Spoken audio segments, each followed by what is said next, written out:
Welcome to the Untold Tales audio anthologies. Written by Marc Neuffer and narrated by Melissa Del Toro Schaffner.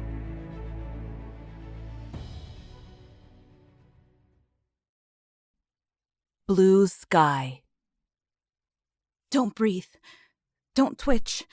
Keep your slicer ready. It was a rookie move, being so far into this twisted underground of deserted warrens and passages. Casey's guts twisted, and fright flew electric as she pressed against the wire mesh barrier, regretting going down an unfamiliar maintenance tunnel.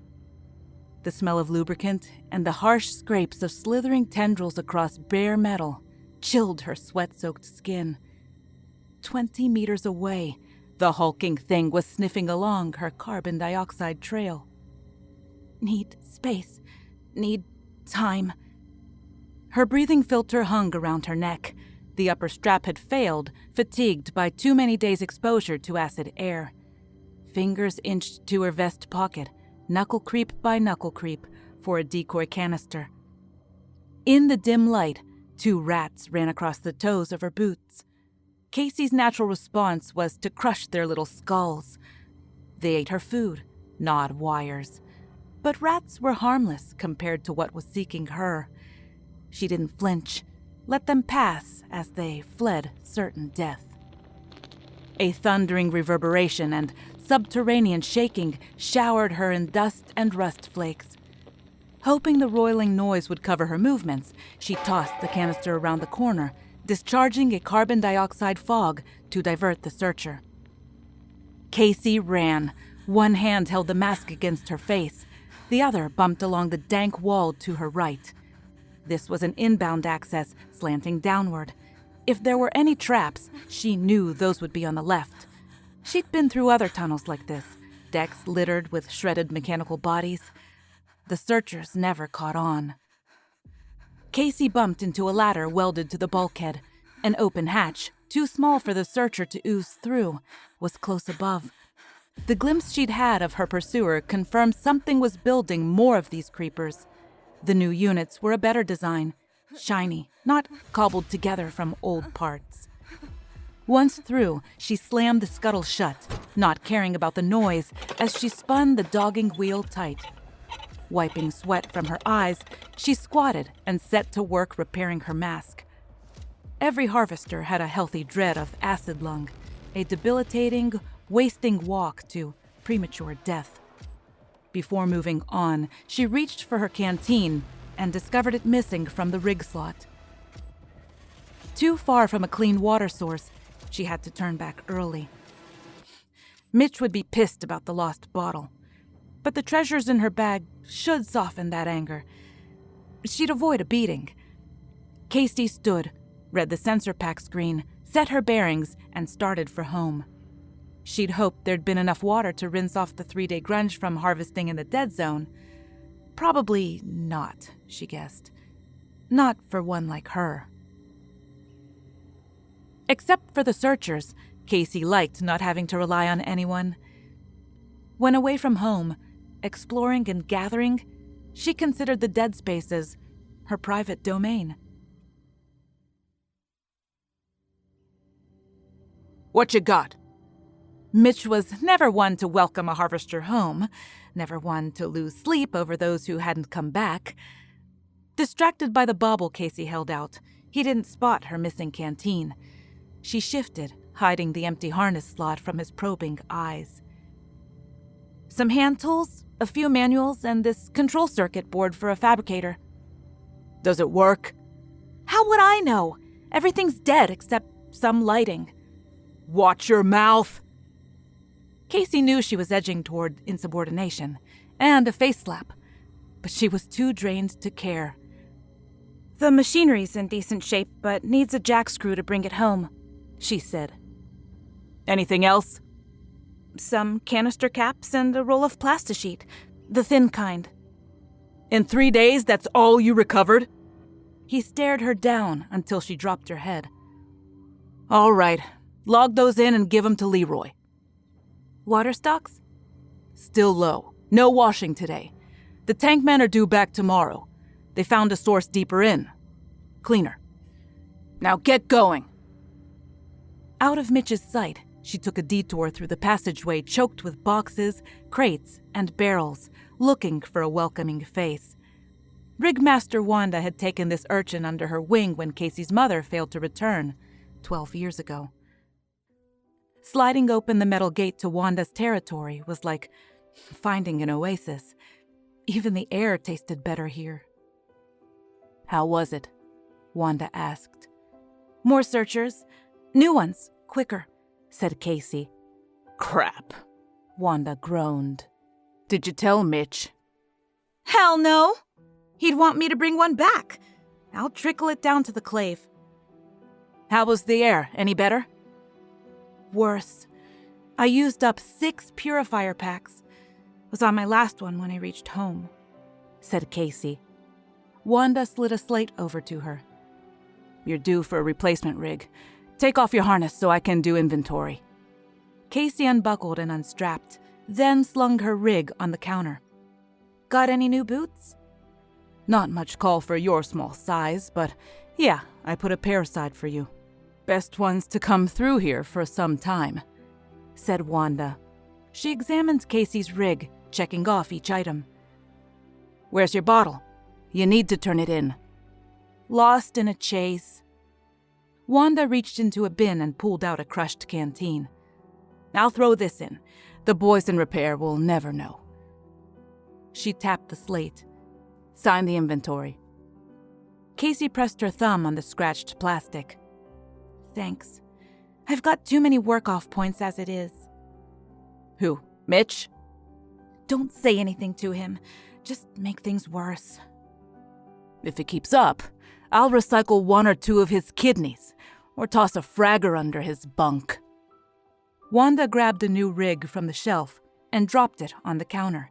Need gloves? No, these are still okay, thanks, said Casey. Don't mention it, especially to Mitch. He's got something going on, and it won't be pleasant for anyone but him. You headed to Dev's? Yeah, we're still cohabbing. Wanda's nose scrunched. You might want to wash the stink off first. Mitch said no washing until the tank men came back, Casey complained. He's lying. Bet he's auctioning off your clave supply, said Wanda. We have plenty. Use the shower here. I've got some of that nice soap again. That'd be great.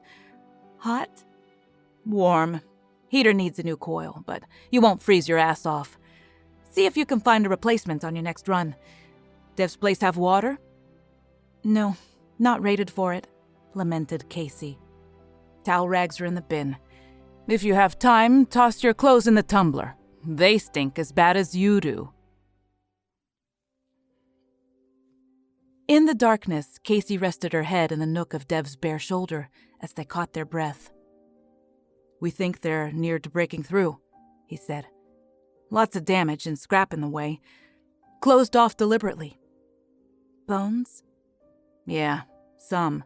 Gnawed. Casey liked listening to Dev talk about his jack crew work and enjoyed the close rhythm as his chest rose and fell. When they were together, she could push aside worrisome thoughts and terrible memories. Casey reached between the wall and the thin pallet. Saved this for you. She found Dev's hand and put a veggie bar in his palm. Dev shifted. This is from your harvesting duty rations. Supposed to turn those in. You'll be in trouble again.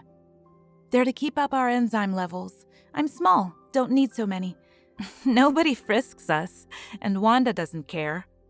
Anyways, I don't like the red ones. Too salty. Want me to wake you before my shift? Yeah, I want to talk with Emma. Casey fell asleep in the safest place she knew.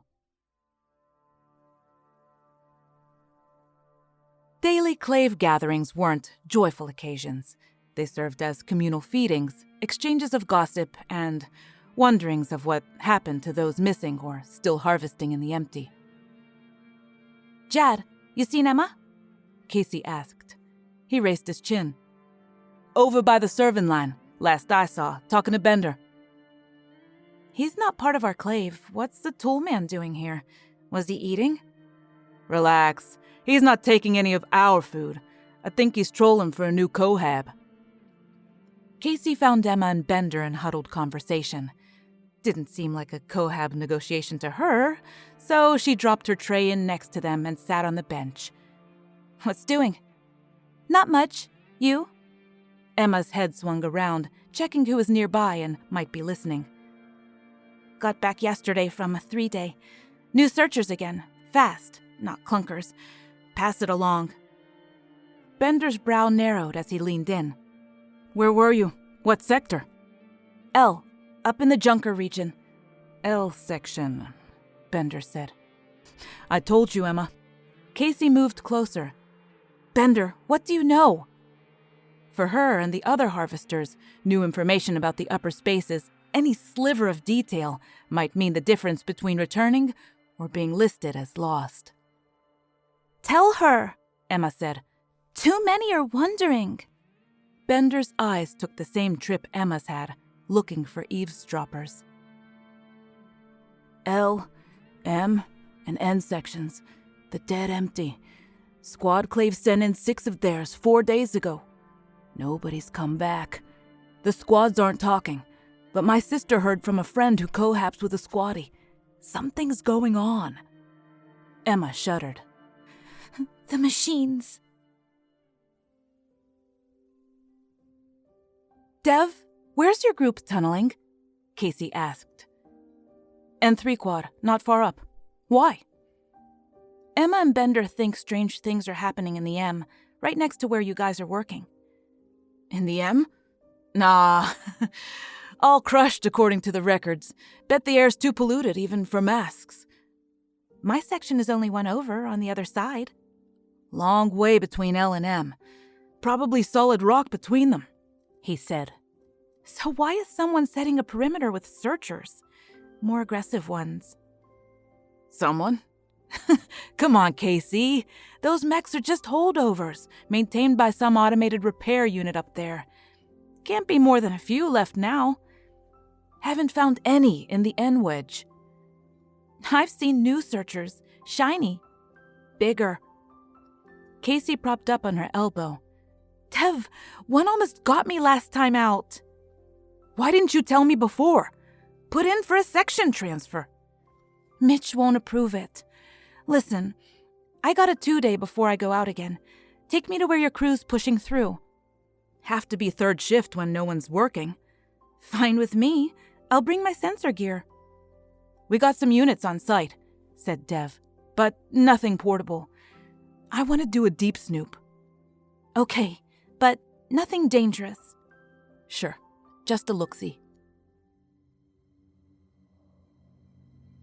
Dev swung his leg over a warped support beam and reached back for Casey's hand. Stark shadows moved in the shifting light of their headlamps. Metal creaked. This is as far as we can go. Too much blockage ahead, said Dev. I've been in tighter crawls than this.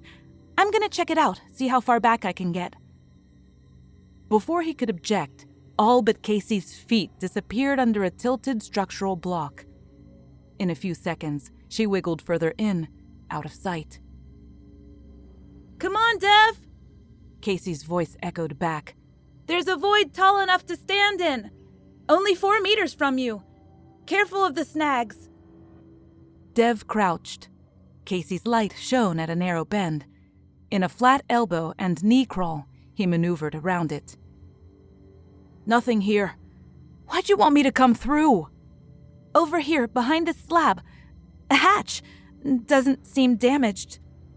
Don't open it. You don't know what's on the other side. Casey held up her sensor probe and waved it at him. That's why we have this. Standard kit for harvesters. Won't tell you what's on the other side with the hatch shut. Yes, it will. Soon as I make a hole. Dev shook his head.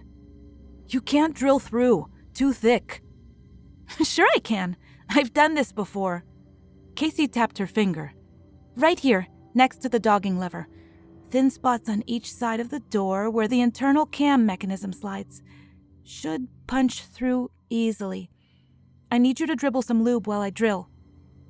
Casey squatted and leaned in, centering her tool in the small divot she'd punched in the metal. She increased her drill speed, being careful not to snap the thin bit. "Squirt some lube. This is just a pilot hole."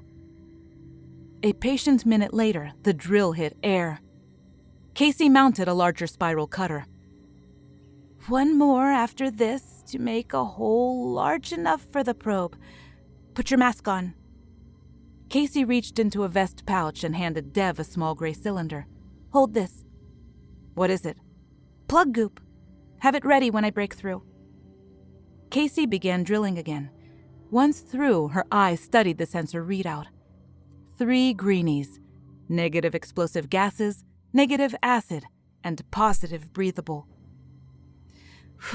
"Everything's okay. Pressure's equal on both sides." She enlarged the holes to accommodate a fiber optic scope. Pushing it through, she peered into the darkness. The next probe was a microphone. She listened. Nothing. Sliding a switch sent a series of high-frequency sound waves into the void on the other side. As her sensor pack analyzed the return, she sat back, waiting. "Crap!" What? Dev demanded. "Calm down! Check behind the wall plate." Dev jerked his head around. "What?" "The manual equalizing valve is sheared off.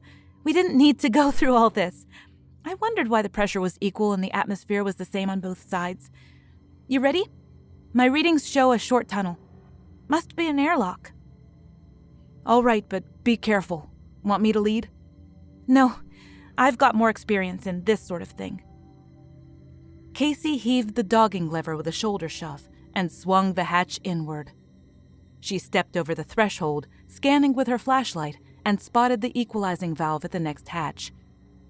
"Put your mask back on." With a quick open shut, she ran more air samples.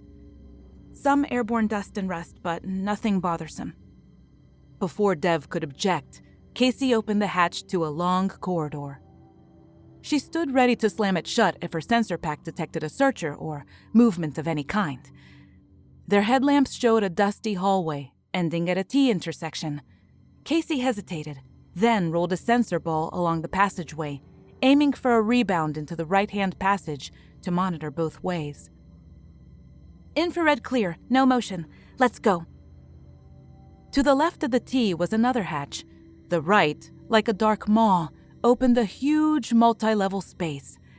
Casey set a thick bead of glue on the left hatch to keep anyone or anything from getting through without making a racket. She left the remote in the passageway, set to alert before they moved to the metal cavern.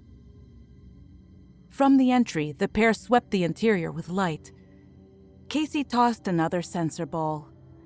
The place was empty except for the catwalks around the upper 5 floors. The open passages on each level made Casey's skin crawl. Any of those could hide searchers. She waited, listened, watched the readouts, and felt Dev's breath on her neck.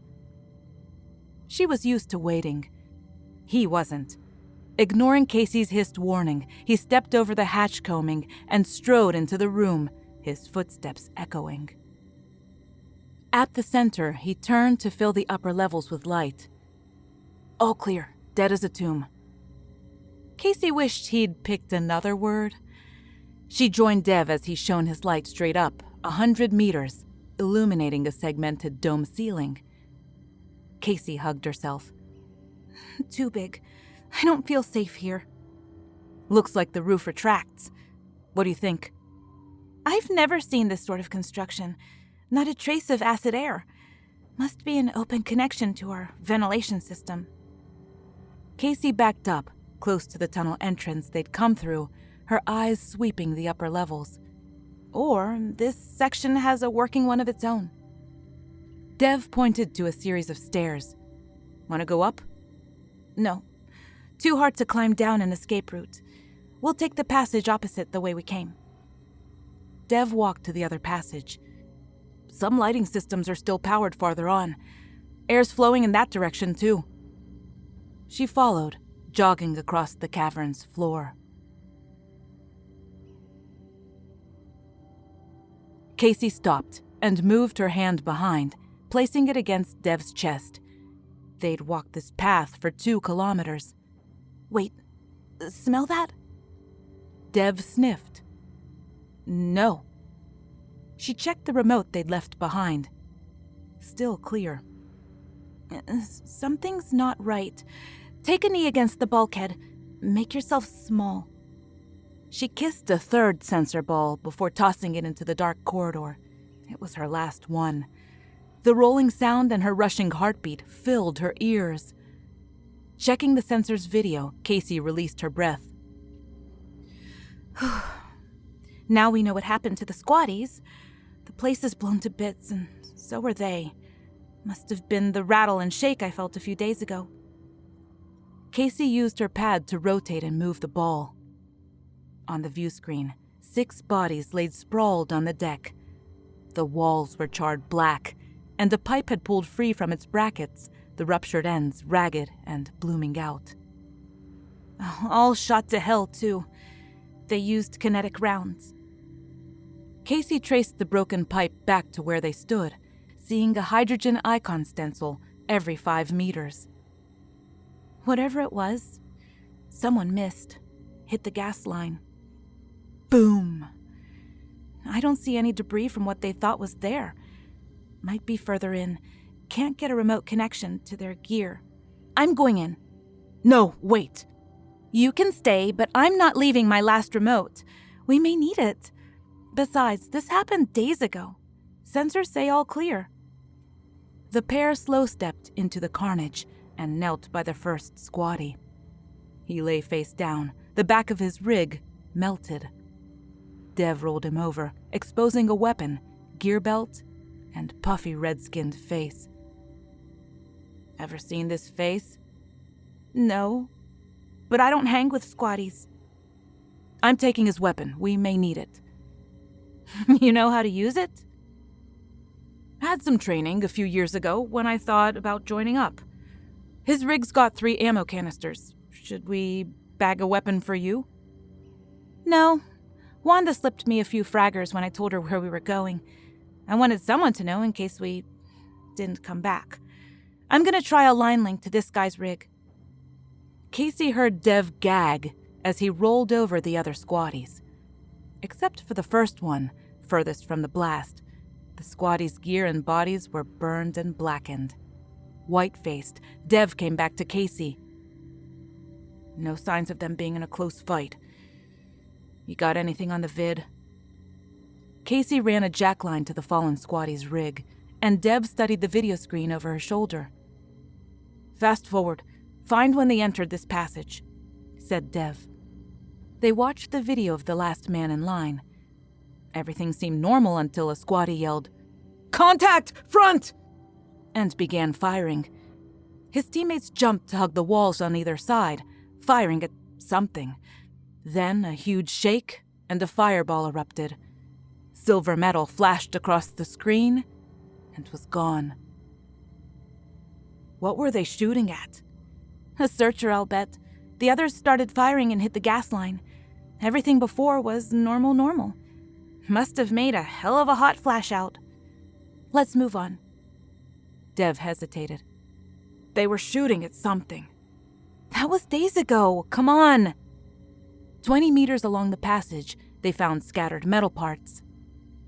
Look at the size of that pincher, said Dev. Casey kicked the claw to the side. One of the new ones. It got away. They moved on, moved up, far into the dead zone.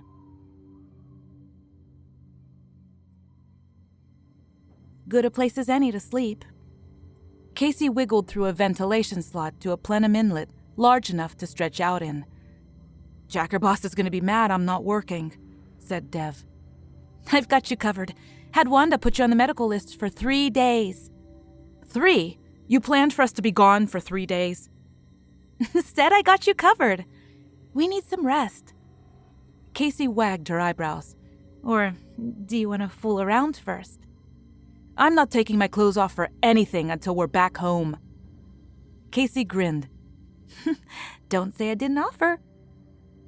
Do you even have a plan? I mean, an actual plan. We've been moving upward all day. Casey checked the feed from the remote she'd left on the deck outside. That's the plan. As long as we can find water, up we go. Settle in. I'll take the first watch. Casey chewed a carb bar, keeping her eyes glued to the sensor pack screen.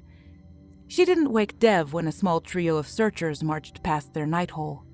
The last one clutched a dead rat on its back. Dev rubbed his sore legs as Casey wiped grime from the hatch window. Bringing her face to the glass, she said, "People! There are people in there!" She stood aside to let Dev peek through the round viewport. The well-lit scene was strange to Casey. Their gear, equipment, and clothing looked unfamiliar.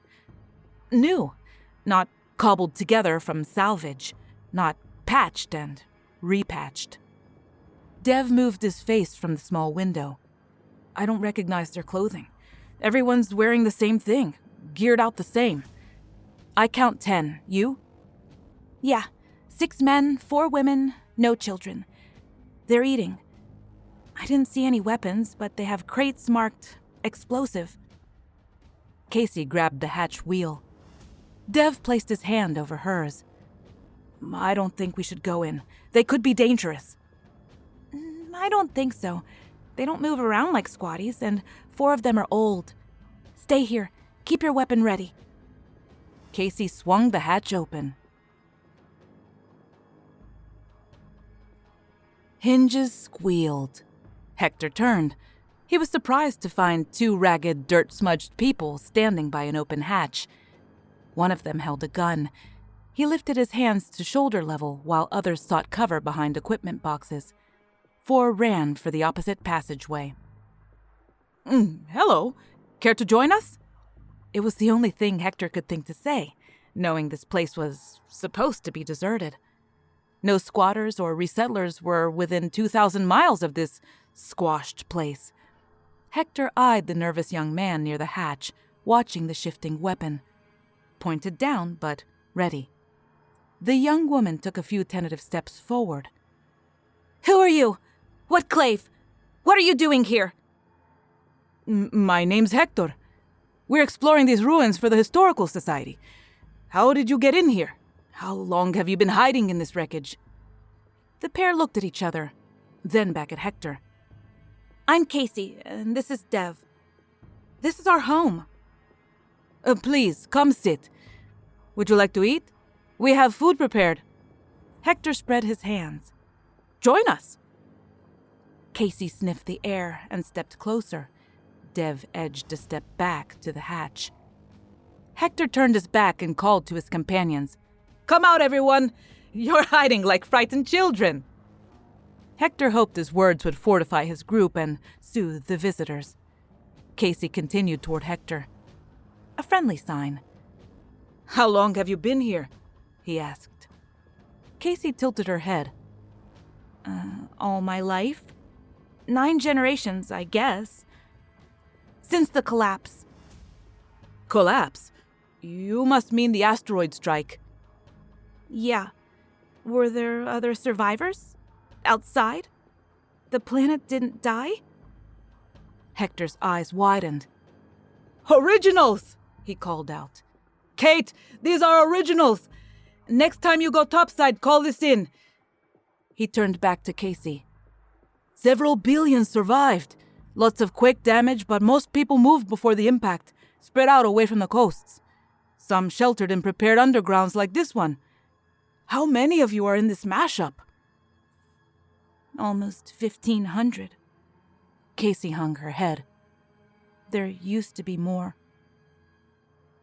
We can take everyone to a better place, Hector offered. Scritchy mechanical sounds came from an upper level as a huge searcher slithered from a dark passage.